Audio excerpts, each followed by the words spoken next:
Bienvenue ici, Alger, semaine spéciale, l'invité de CV5 Monde, 50 ans après l'indépendance. Nous sommes donc pour cette semaine spéciale en Algérie. Aujourd'hui, Salima Rezali est avec nous. Bonjour Salima. Bonjour. L'une des grandes journalistes algériennes. Vous avez été le prix Sakharov, le prix Olof Palme, prix Theodor Hecker. Évidemment, des récompenses, notamment pour avoir été pendant les années de plomb ici. Le courage incarné et représentatif finalement du courage de toute la presse algérienne. Je ne sais pas si j'ai été tout ça, hein. Je pense que c'est beaucoup trop pour moi.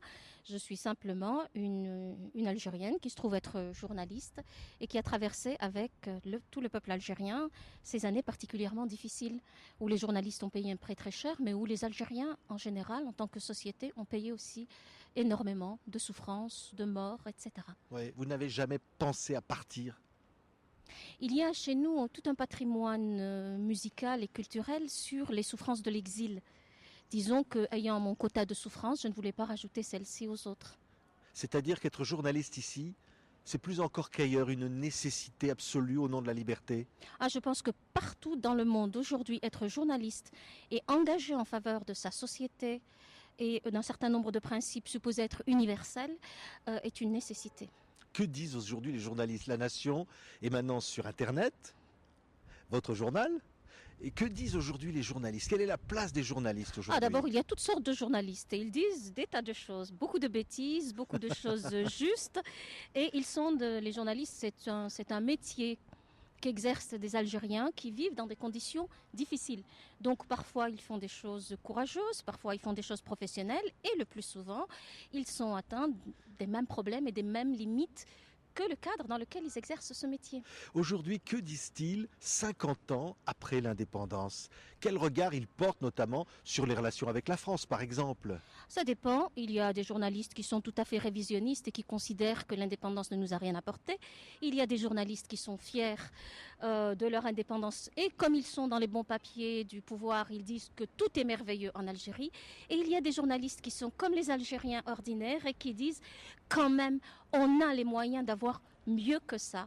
On a une histoire dont on peut être fier. On a une histoire qui a été portée et forgée par ce peuple algérien. Et il n'est pas normal qu'aujourd'hui on le méprise. Et il n'est pas normal qu'aujourd'hui on ne lui accorde pas suffisamment de liberté, de droit, de possibilité de montrer son génie propre. C'est ce que vous dites? Salima Rezali, vous êtes dans ce camp-là? Ça dépend de ce que nous disons. Hein. Il y a des jours où on est en colère et fâché contre les errances de notre système de pouvoir, contre les limites de l'exercice journalistique dans un contexte où il n'y a pas de liberté d'accès à l'information, où beaucoup de choses dysfonctionnent.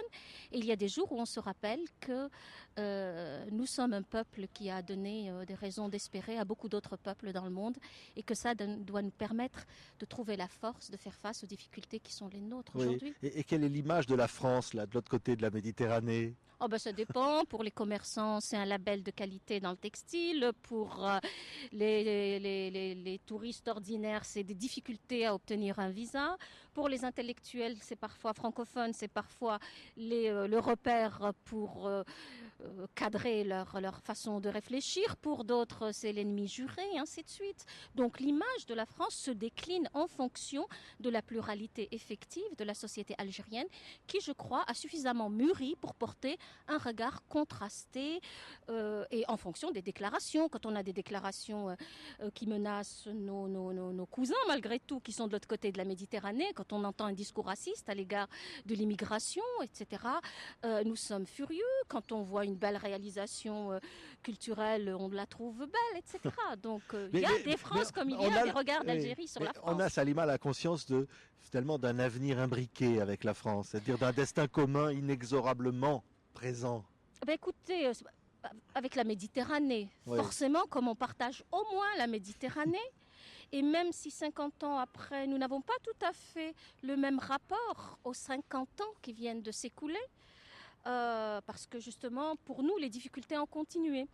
Elles ont continué parce qu'on ne se remet pas d'un traumatisme aussi lourd que la colonisation si facilement que ça.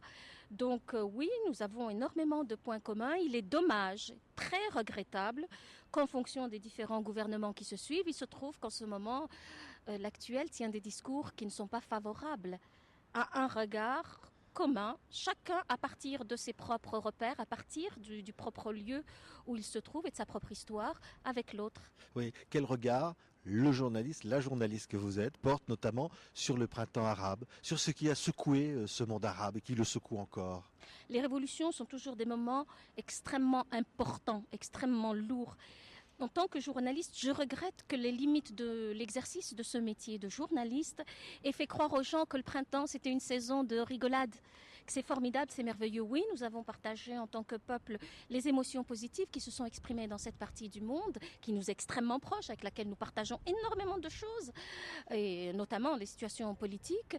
Mais néanmoins, étant un peuple qui a connu énormément de souffrances sur les 2 siècles derniers, nous sommes sensibles au renouvellement des violences, et la façon dont ça a commencé à mal tourner en Libye a stoppé l'enthousiasme et a remis en tête et en souvenir des choses pas très belles. Oui. Donc ce printemps, on le regarde avec le regard des peuples qui sont en train de mûrir. On a le sentiment ici qu'on a déjà connu d'autres printemps et d'autres lendemains.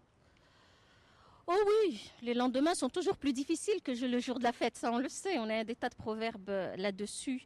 Nous avons connu un printemps démocratique pendant une courte période de 89 à 91. Malheureusement, ces réformes démocratiques n'ont pas eu le soutien de l'Occident et elles ont été combattues de l'intérieur du régime. Et après, nous sommes rentrés dans une période extrêmement douloureuse. Je voudrais qu'on dise un mot des femmes algériennes.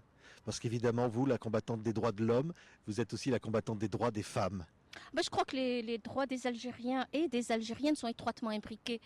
Le jour où les Algériens comprendront que leurs droits et les droits des Algériennes sont les mêmes, que la liberté des femmes ne menace pas la liberté des hommes. Et le jour où les femmes se battront autant pour leur propre liberté que pour la liberté des hommes, et je crois que ce jour est déjà venu, très souvent venu. On a plus souvent combattu pour les droits de nos frères et de nos compatriotes qui ne l'ont fait forcément pour nous. Mais je crois que ça, c'est une vérité universelle. Oui. Les femmes se battent tout le temps beaucoup plus pour les hommes que les hommes ne le font pour les femmes.